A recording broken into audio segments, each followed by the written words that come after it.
இந்த சம்ல பாருங்க ஐஜிசிசி great and மேத்ல இது ரொம்ப இம்பார்ட்டன்டான சம். இந்த சம்ல பாருங்க மொத்தம் நமக்கு 1.2 லிட்டர்ஸ் வந்து ஃப்ரூட் ட்ரிங்க் இருக்கு, அதாவது ஜூஸ் இருக்கு. அதுல 1:3ன்ற ரேஷியோல 1 வந்து நமக்கு ஃப்ரூட் கான்சென்ட்ரேட்டும் 3ன்றது வந்து வாட்டரும் இந்த இதுல சேர்ந்திருக்கு. அதுல இந்த கொஸ்டினை நமக்கு கேட்டிருக்கிறது கான்சென்ட்ரேட் எவ்வளவு, அதாவது 1 பார்ட் எவ்வளவு தான் கேட்டிருக்காங்க. ஃபர்ஸ்ட் ரேஷியோ வச்சு பார்ப்போம். 1+3, அதாவது 1:3, அதான் 1+3 நம்ம சேர்த்தா நமக்கு 1.2 லிட்டர்ஸ் கிடைக்குமா? அதாவது டோட்டலா 4 பார்ட்ஸ் தான் நமக்கு 1.2 லிட்டர்ஸ்.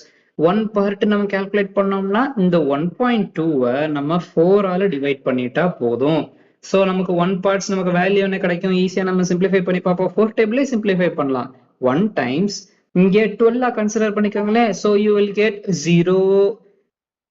4 டேபிள் சிம்பிளிஃபை பண்ணா 3 டைம்ஸ் கிடைக்குமா? 3 4s are 12, கரெக்ட். 3 டைம்ஸ் கிடைக்கும். இங்க 1.2 டெசிமல்ல இருக்கிறதுனால we will get 0.3. அதாவது 1 பார்ட்ஸ்னா நமக்கு 0.3 அப்படின்னு வேல்யூ கிடைக்கும். மறுபடியும் கொஸ்டினுக்கு வாங்க. கொஸ்டின்ல என்ன கேட்டிருக்காங்க?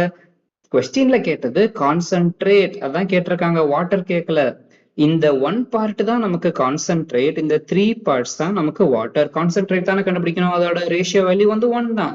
சோ கான்சென்ட்ரேட்டோட வேல்யூ 0.3 லிட்டர்ஸ் தான். இதை நம்ம ml எழுதணும்னா 300 ml. அவ்வளவுதான், வெரி ஈஸி. இந்த மாதிரி ப்ராப்ளம்ஸ் நீங்க தினமும் ப்ராக்டிஸ் பண்ணணும் அப்படின்னா வாட்ஸ்அப் குரூப் ஒன்று இருக்கு, லிங்க் டிஸ்கிரிப்ஷன்ல போறேன், நீங்க அந்த வாட்ஸ்அப் குரூப்ல ஜாயின் பண்ணிக்கோங்க.